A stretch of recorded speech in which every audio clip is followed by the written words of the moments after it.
वचन को हम सुनेंगे और हमारे जीवन में डिक्लेयर करेंगे, हमारे बॉडी पर, हमारे परिवार पर, हमारे जॉब पर, हमारे शादीशुदा लाइफ पर, हमारे बच्चों पर, हमारे पति पत्नी, जो भी आपके हैं, जो भी चीजें आपके जीवन में चल रही है, मेरा विश्वास है जब ये वचन को पढ़ने के बाद हम इसे ग्रहण करेंगे। मैं आपको बताना चाहती हूँ कि यूहान की किताब में 15:3 में लिखा है, अगर परमेश्वर अपने वचन से जब बात करता है तो हम शुद्ध हो जाते, हमारे अंदर परमेश्वर शुद्धता को ले आता है, उसके शब्द से हमारे अंदर हीलिंग, हमारे अंदर की गंदगी साफ होती है। हालेलुया, परमेश्वर के वचन के द्वारा। तो क्यों ना हम अपने अपने अपने पवित्र शास्त्र को खोले।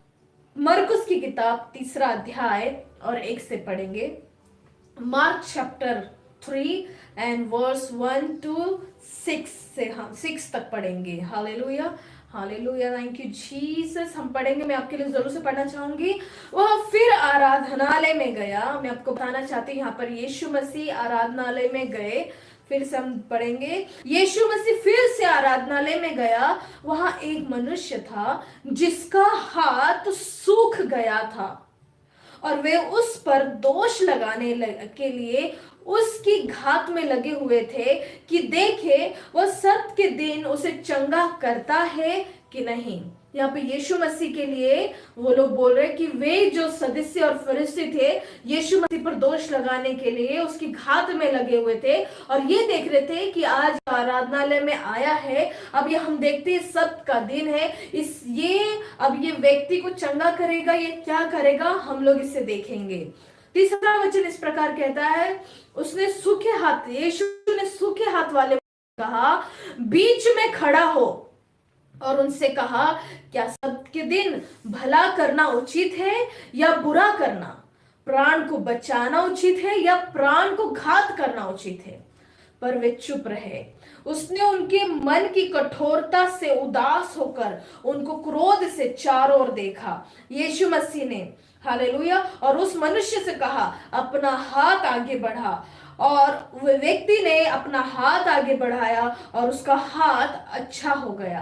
तब फरीसी बाहर जाकर तुरंत हेरोदियों के साथ उसके विरोध में सम्मति करने लगे कि उसे किस प्रकार वे नष्ट करे। हालेलुया। हम कई बार मेरे प्रियो इस वचन को, इस अध्याय को हम पढ़ते हैं, ये आयत को पढ़ते कि वो व्यक्ति जब वहां आता है, आराधनालय में आता है परमेश्वर की आराधना करने के लिए, तो हम क्या देखते हैं, उसका जो हाथ है पूर्ण रूप से सूख गया है। मतलब उसका हाथ ना मूव हो सकता है, ना वो अपने हाथ से कुछ काम कर सकता है, ना ही कुछ उसको फील होता है, ऐसा वो हाथ सूख चुका था। हालेलुया।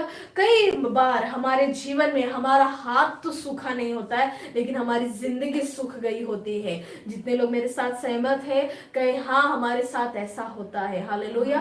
हमारी जिंदगी जब हमारे लाइफ में जब बीमारी एंटर करती है तो हमारा जीवन ही सूख जाता है। हम चाहकर भी आनंदित नहीं होते, दूसरों को दिखाने के लिए हम आनंदित होते हैं, लेकिन हमारे अंदर हमें पता होता है कि हम आनंदित नहीं है। और ये व्यक्ति जो है उस आराधनालय में आता है और यीशु मसीह को इस सारी बातें मालूम है कि ये लोग मुझे घात करने पड़े, लेकिन यीशु मसीह चंगा करने वाला परमेश्वर है, वो किसी की परवाह नहीं करता और ना ही वो देखता है कि कोई मुझे मार रहा है, कोई मेरे लिए प्लानिंग बना रहा है, लेकिन उसे इतना ही पता है कि जो बच्चों को मेरी जरूरत है मैं वहां हाजिर हो जाऊंगा। हालेलुया। अगर आज परमेश्वर की जरूरत आपके जीवन में और आप प्रार्थना कर रहे कि मेरे जीवन में खुदावन की जरूरत है, वो मुझे चंगा करने पर है, मेरी बीमारी से, मेरी गरीबी से, मेरे श्रापों से, मेरे जो भी मेरे जीवन में नौकरी नहीं है, फाइनेंस से,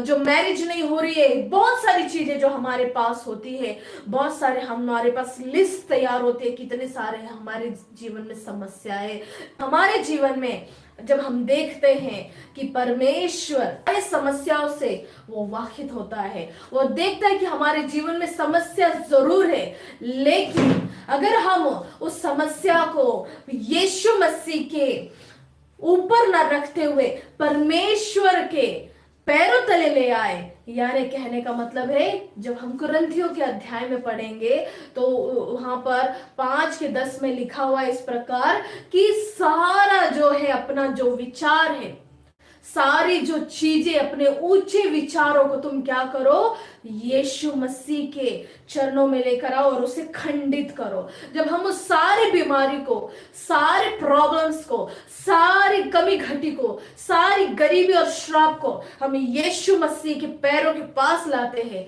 तो आमीन, वो सारी चीजें नष्ट हो जाती है। और यहाँ पर ऐसा ही हुआ। यीशु मसीह जब वहां आए, वो व्यक्ति को शायद पता नहीं होगा कि मैं चंगा कभी हो सकता भी हूं या नहीं, लेकिन वो आराधनालय में गया, वो ये विश्वास से गया कि जो हजारों साल पहले से ही हमारा खुदावन अपने हाथ को बढ़ाकर बड़े बड़े रोगियों को परमेश्वर ने जब चंगा किया है तो वो हमें भी चंगा करेगा। हालेलुया। और वो मुझे भी चंगा करेगा। वो सूखे हाथ वाले व्यक्ति ने विश्वास दिखाए मेरे प्रियो। और जब वो आराधनालय में गया, आमीन, बहुत से लोग जो सदुसी फरीसी जो उनके प्रधान थे, लोगों ने यीशु मसीह के घात में लगे हुए थे। यीशु मसीह को मालूम था, लेकिन यीशु मसीह ये बोल रहा था कि मेरा क्या काम है, मैं बचाऊं या इसे मार डालूं? मेरा काम बचाना है और मैं इसे बचाऊंगा। और यीशु मसीह ने उस लड़के को, उस व्यक्ति को सामने ले आया और कहा, बीचों बीच लेकर आया। चारों तरफ से लोग उसे देख रहे थे, घेरे हुए थे, लेकिन यीशु ने उसे बीच में लाकर क्या कहा कि तो अपना हाथ आगे बढ़ा, आज मैं तुझे चंगा करने पर हूं।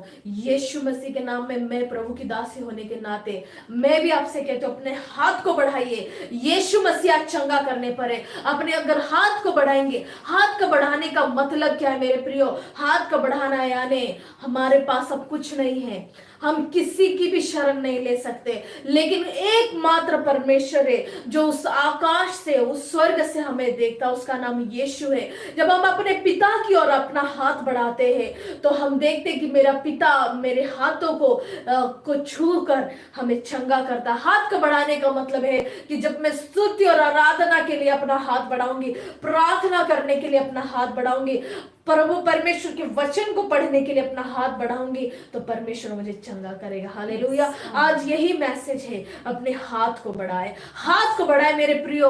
मेरे भाई अपने हाथ को बढ़ा, मेरी बहन अपने हाथ को बढ़ा। जो शैतान तेरे जीवन में तुझे नष्ट करने पर है, अपने हाथ को बढ़ा।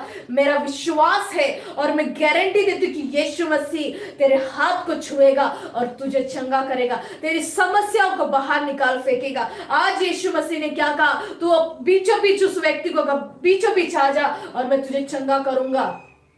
हालेलुया।